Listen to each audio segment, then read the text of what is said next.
When was the last time you had a real conversation with someone you didn't know? Not texting, not reacting, not scrolling beside them in silence. A real moment. Today, we can move through an entire day, campus, transport, shops, without speaking to a single new person. We traded spontaneous human connection for the quiet safety of our screens. And it feels safer, but something inside us is slowly weakening. Our social muscles are declining. And in a crowded world, many people are quietly lonely.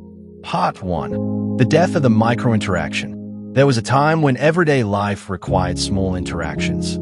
Greeting a neighbor, asking for directions, making brief conversation while waiting.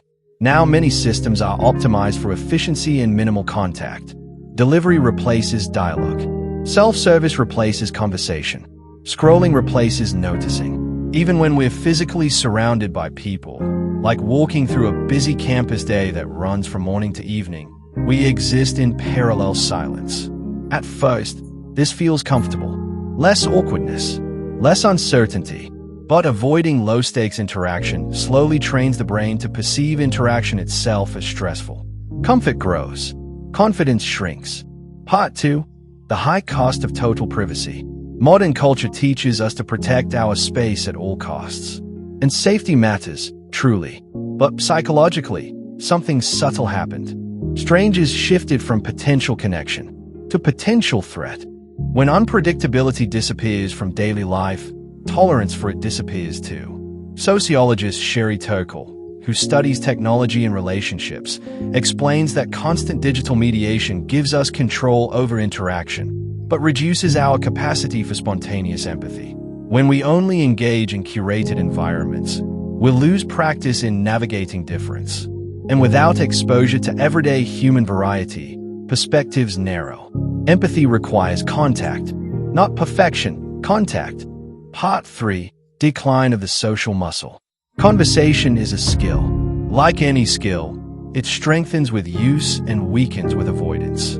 When most communication happens through delayed messages, we'll lose practice in reading facial expressions, responding in real time, managing minor awkwardness, feeling emotionally present. So when a spontaneous interaction happens, it feels draining. Not because humans became less social, but because practice became rare. Psychologist John T. Cacioppo found that regular casual interactions, even brief ones, support emotional regulation and a sense of belonging. Small talk is not meaningless. It is social exercise, and like physical exercise, it keeps systems functioning. Part 4. The loneliness epidemic in a crowded world. Here is the strange paradox of modern life. We are more connected globally, but less connected locally. You can know what is happening across the world instantly, yet feel disconnected from the person sitting next to you. Humans evolved in networks of weak ties. Familiar strangers, casual acquaintances, regular brief contacts. These connections historically created a background sense of community. When weak ties disappear, belonging becomes fragile. Validation shifts from presence to metrics. But digital reactions cannot replace being seen in real space. A like acknowledges content. A conversation acknowledges existence. And the difference matters deeply. Part 5. Reclaiming the beauty of the unknown. Reconnection doesn't require dramatic social courage. It begins with small, safe moments of openness. Try microactions. Make eye contact and smile. Offer a brief greeting. Ask a simple question. Acknowledge shared experiences. These are not grand gestures. They are signals of shared humanity. In today's hyper-curated world, spontaneous kindness is almost radical. It disrupts isolation. It rebuilds trust. It reminds both people that they are not invisible. For students balancing intense schedules and internal pressure, connection doesn't have to be another task. Sometimes it's a pause, a moment of presence, a reminder that the world is full of people, not just roles and responsibilities. Talking to a stranger is not losing privacy. It is practicing humanity. If modern life has quietly trained you to withdraw, you're not alone.